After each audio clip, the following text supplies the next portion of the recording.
जय श्री कृष्णा, राधे राधे, हरि बोल। आइए मिलकर श्रवण करते हैं बैसाख मास के महात्म्य का तीसरा अध्याय।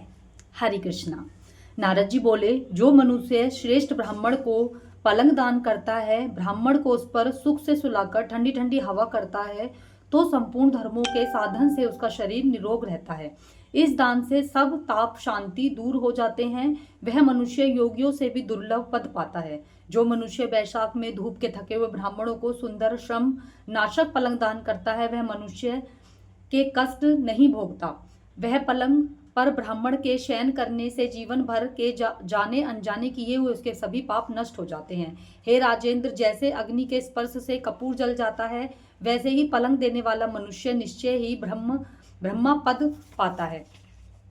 जो मनुष्य बैसाख मास में शय्या दान करता है, वह इसी जन्म में सभी सुखों को भोगता है। उसके कुल की वृद्धि होती है, कोई रोग नहीं होता, उसे बड़ी आयु, निरोगता, यश और धैर्य मिलता है। उस धर्मात्मा के कुल में 100 पीढ़ी तक कोई अधर्मी नहीं होता।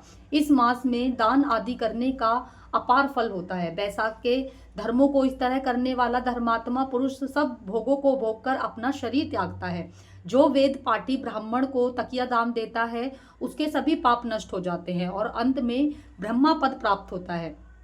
बिना इसके दिए मनुष्य सुख पूर्वक नहीं सो पाता है और इसके दान करने से उसका आश्रय बनकर पृथ्वी पर राज्य भोगता है। हे राजन, वह मनुष्य 7 जन्म तक सदा सुखी, भोगी, धर्मपरायण और विजयी होता है, फिर अपने 7 कुल समेत मुक्त हो जाता है।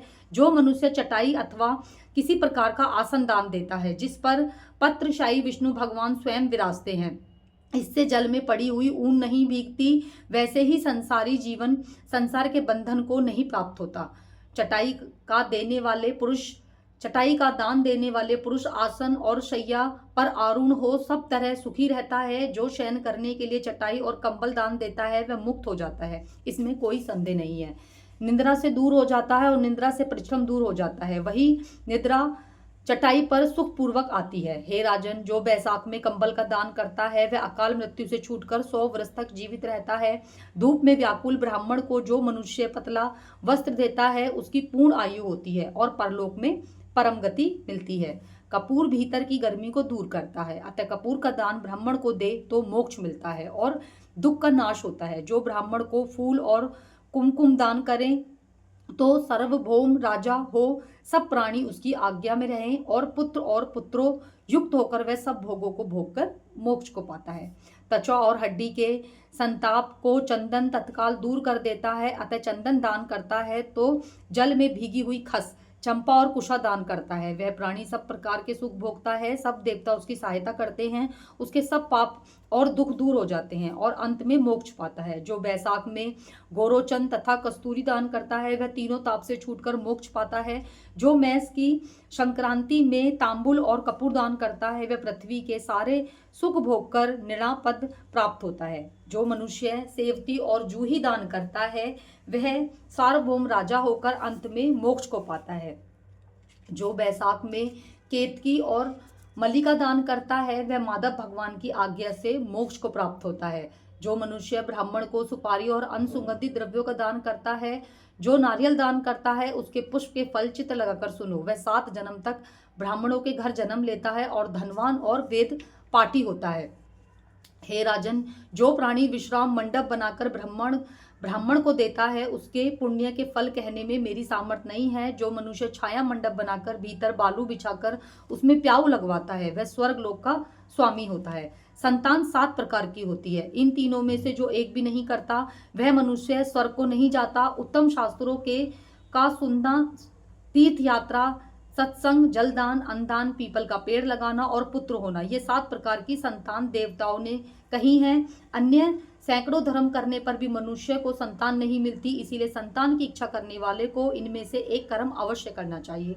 पशु पक्षी मर्ग और वृक्षों को भी स्वर्ग सुख नहीं मिलता, फिर मनुष्य का तो क्या ही कहना है। जो बैसाख में तापनाशन छाछ का दान करता है, वह विद्यावान और धनवान होता है, इसमें कोई संदेह नहीं है, क्योंकि गर्मी की ऋतु में तक्र के समान कोई दान नहीं होता, इसीलिए मार्ग के कारण थके हुए ब्राह्मण को छाछ का दान करें। जो मनुष्य नींबू का रस और नमक डालकर अरुई चीनाशक छाछ का दान करता है वह मोक्ष पाता है। जो गर्मी में व्याकुल ब्राह्मणों को दही की लस्सी पिलाता है उसके पुण्य का फल कहने की मुझ में सामर्थ्य नहीं है। जो बैसाख के महीने में अच्छे चावल दान करता है उसकी बड़ी आयु होती है और वह सब यज्ञों के फल पाता है। जो तेज रूप गौ का घी दान करता है वह अश्वमेघ फल प्राप्त कर विष्णु भगवान के मंदिर में आनंद पाता है। जो मेष संक्रांति में ककड़ी और गुड़ का दान करता है वह सभी पापों से छूट कर श्वेत दीप हो जाता है। जो मनुष्य दिन में ताप की शांति के लिए ईख का दान करता है उसका अनंत पुण्य होता है। जो साय काल में श्रम की शांति के लिए पान का दान करता है वह सभी पापों से छूटकर विष्णु भगवान के चरणों में जाता है। जो बैसाख महीने में पके आम का फल और पान का दान करता है उसके सब पाप निश्चय ही दूर हो जाते हैं। चैत्र महीने की अमावस्या को पेट से भरे घड़े का दान करने से 100 गाय श्राद्ध कर दिया इसमें संदेह नहीं है। चैत्र की अमावस्या को कस्तूरी, कपूर, मल्लिका, खस आदि वस्तुओं से युक्त जल कुंभ का दान जो पितृ शोवरों के लिए करता है उसके 96 श्राद्ध करने का पुण्य निसंदेह प्राप्त होता है। ये था बैसाख मास के तीसरे महात्म्य का अध्याय। सभी भक्तों को राधे राधे, सभी को जय श्री कृष्णा। चलिए थोड़ा सा हरि स्मरण कर लेते हैं।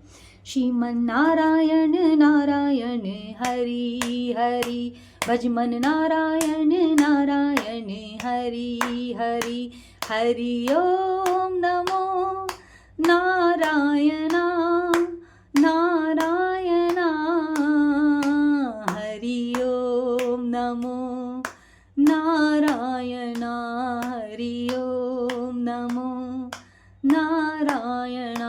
श्रीमन नारायण नारायण हरि हरि, भज मन नारायण नारायण हरि हरि। जय श्री कृष्णा। हरि बोल।